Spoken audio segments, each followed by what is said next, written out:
Welcome back to the Relaxing Ghost channel here on YouTube. Today we have the WWE Money in the Bank 2023 DVD review, and this is a 2-disc DVD set, of course, which heavily featured the Bloodline Civil War. This was, of course, from the O2 Arena in London, England. So yeah, pretty cool cover here. You know, featuring Roman Reigns, Solo Sikoa, the Usos, Jimmy and Jey Uso. So overall, I really like this cover here. You know, seems like the past year or so we've been getting some really cool, interesting DVD covers, at least. So yeah, like I mentioned, this was July 1st, 2023 from London, England. You know, fantastic atmosphere. You know, the fans of the UK never disappoint. According to Wikipedia, anyways, there was 18,885 for the attendance. Again, not sure how accurate that is. Not sure what they announced or anything, you know, off the top of my head.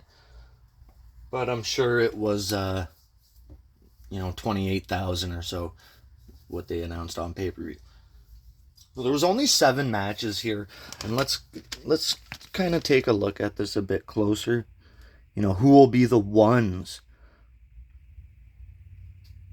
You know, no championships on the line, just a Bloodline Civil War.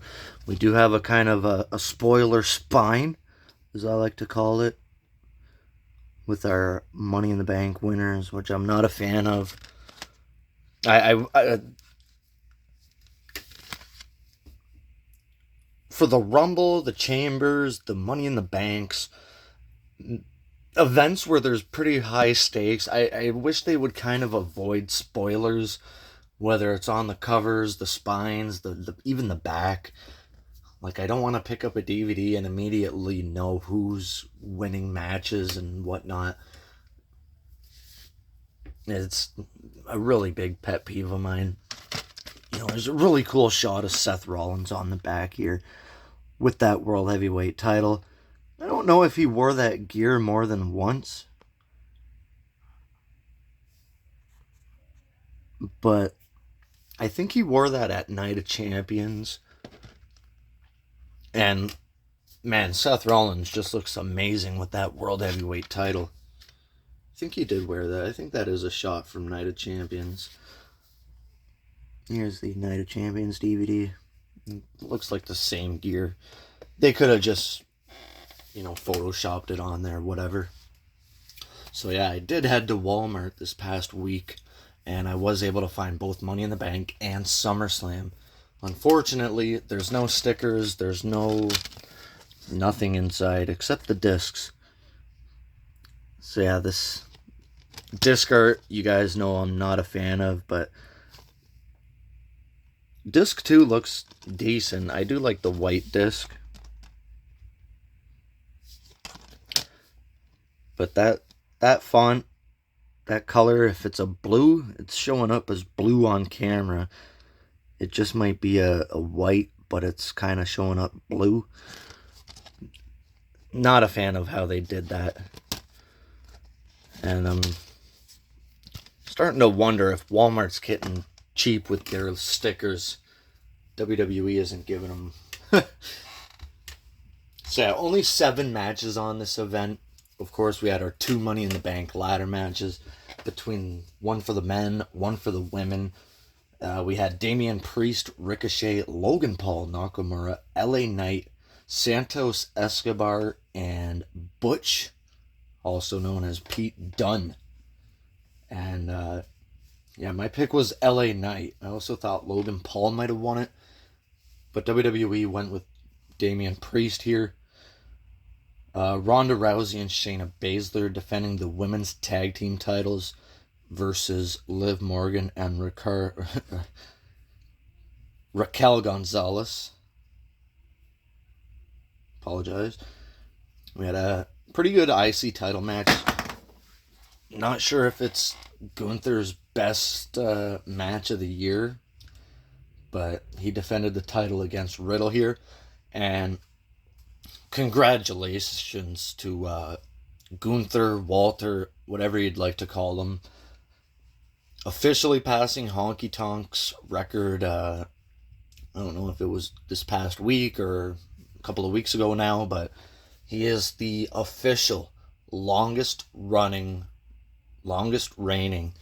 Intercontinental Champion of all time. And I will look that up quickly here. So as of this recording, it is Gunther's reign is at 464 days. The Honky Tonk Man had a record of 454 days. So about 10 days ago, as of this recording, Gunther had passed the Honky Tonk Man.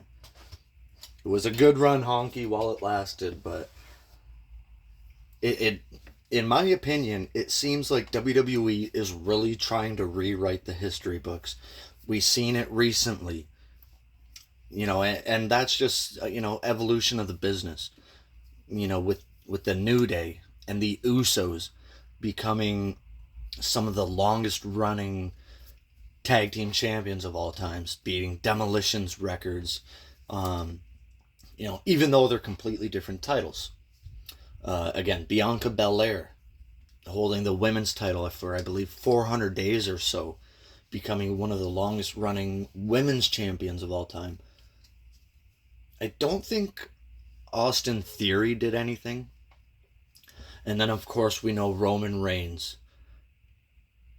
And, man, Roman Reigns has just been on one of the greatest runs of all time. He officially reached 3 years, I believe August 30th, I think, somewhere around that date, late August of 2020. Roman Reigns has now been Universal Champion for 3 full years, as well as the WWE Champion for about a year and a half now. So yeah, they've re-established, their top champions. In my opinion, I'm not sure if Roman passes those top 3 reigns. I know a lot of people are headhunting for Hulk Hogan and whatnot, and things like that. Put it this way, if Roman Reigns hangs on to the championships, or whatever they're doing with the WWE title, who cares at this point, but, I think, people are really struggling to hang on to this, but, they're pushing it. They're definitely pushing the record-breaking stuff. And, I don't think he'll reach even, Bruno's reign is pretty much impossible to reach at this point. And of course Heyman's going to get his 2 cents in, we're only in the 3rd inning or whatever he likes to say, That's just him trying to sell his stuff as well, he has no clue when this is going to end, and probably neither does Reigns. They might have a general idea, but in no way did they think this thing would be going on for 3 years. But hey, they've made it work. And Roman Reigns takes, vacations when it's time to go away, and when it's time to come back, he's back and he's ready to go. And he puts on some damn good matches. He's very good on his promos. I think he's improved by miles from what he was, just 3 short years ago. I think he's immensely improved. Anyways, let's get back to this. So yeah, Gunther defeats Riddle here. No surprise. We had Cody Rhodes versus Dominic Mysterio.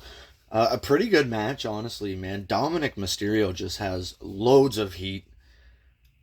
And the women's Money in the Bank match, which I thought Becky Lynch would have won.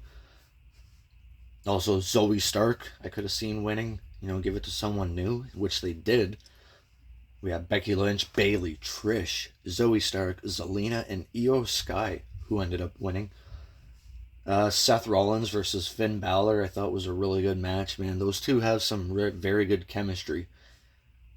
And then the Bloodline Civil War, Roman Reigns and Solo Sikoa versus the Usos. So overall, a fairly good pay-per-view.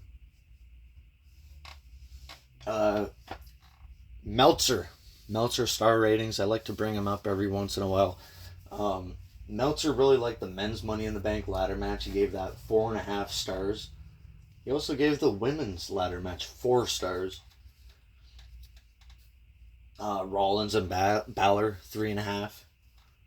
And then the Bloodline Civil War with 4.5. Cody Rhodes and Dominic Mysterio 3 stars.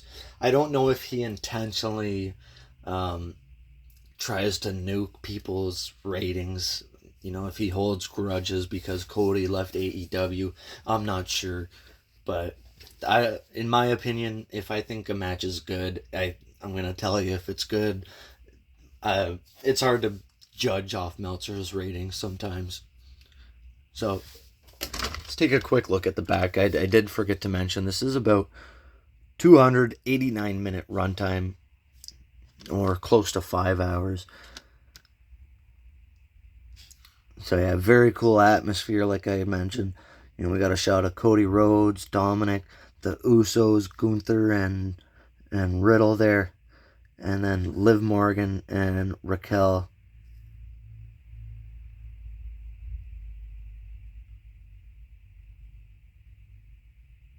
Who they do not mention in that brief description there.